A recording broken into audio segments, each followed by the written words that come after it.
వాజ్పేయి గారు ప్రతిపక్షంలో ఉన్న ప్రధానమంత్రిగా ఉన్న పార్లమెంట్ సభ్యుడిగా ఉన్న ఎన్నికల్లో ఓడిపోయినప్పుడు కూడా అటల్ బిహారీ వాజ్పేయి గారి గౌరవం ఎప్పుడూ తగ్గలేదు. పదవులతో వారి గౌరవం పెరగడం, పదవి లేకపోతే వారి గౌరవం తగ్గడం ఏమాత్రం లేదు అని అటల్ బిహారీ వాజ్పేయి గారిని మనం ఏ విధంగా అయితే అనుకుంటామో అదే విధమైన పోలిక పెద్దలు బండారు దత్తాత్రేయ గారికి ఉన్నది. వారు పార్లమెంట్ సభ్యుడిగా ఉన్నా లేకపోయినా, కేంద్ర మంత్రిగా ఉన్నా లేకపోయినా, గవర్నర్గా ఉన్నా లేకపోయినా ఈ తెలంగాణ రాష్ట్రంలో ముఖ్యంగా ఈ జంట నగరాలలో బండారు దత్తాత్రేయ గారిని గౌరవించని రాజకీయ నాయకుడే లేడు. ఏ పార్టీ అయినా అయి ఉండొచ్చు. అదేవిధంగా అలాయ్ బలాయ్ కార్యక్రమం తెలంగాణ రాష్ట్ర సాధనలో కీలక పాత్ర పోషించింది. నాకు తెలిసి 19 సంవత్సరాల నుంచి బండారు దత్తాత్రేయ గారు నిర్వహించే అలాయ్ బలాయ్ కార్యక్రమం తెలంగాణ ఉద్యమానికి ఒక స్ఫూర్తిగా పనిచేసింది. రాజకీయాలలో ఇతర అంశాలలో భిన్నాభిప్రాయాలు ఉండేవాళ్ళు ఒక వేదిక మీదకి ఎప్పుడైనా అరుదుగా కనిపిస్తారంటే అది దత్తాత్రేయ గారు నిర్వహించే అలాయ్ బలాయ్ కార్యక్రమంలో కనిపించేది. ఈరోజు వారి పుస్తకావిష్కరణలో ఈరోజు ఇంతమంది గవర్నర్లను ఒక వేదిక మీద నేను ఎప్పుడు చూడలే. ఈరోజు గవర్నర్స్ పరేడ్ లాగా ఉన్నది ఈ వేదిక. అంటే వ్యక్తిగతంగా వారితోనున్న అనుబంధంతోనే వీళ్ళందరూ ఇక్కడికి రావడం జరిగింది. తెలంగాణ రాష్ట్ర ప్రభుత్వంలో కాంగ్రెస్లో ఉన్న మంత్రివర్గం మొత్తం ఇక్కడనే ఉంది. మంత్రివర్గ సమావేశం నేను ఇక్కడనే పెట్టుకోవచ్చు అన్నట్టుగా ఉంది.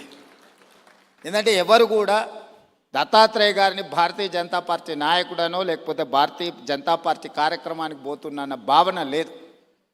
ఒక మర్యాద కలిగిన రాజకీయ నాయకుడి కార్యక్రమానికి వెళ్తున్నామని చెప్పి ఈరోజు అందరి వేదిక మీద కనిపించడం జరిగింది.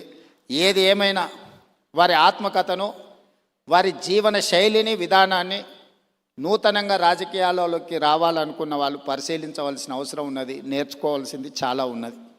మేమందరం, నేనైతే మొదటి నుంచి వారిని దగ్గరగా గమనిస్తున్నా.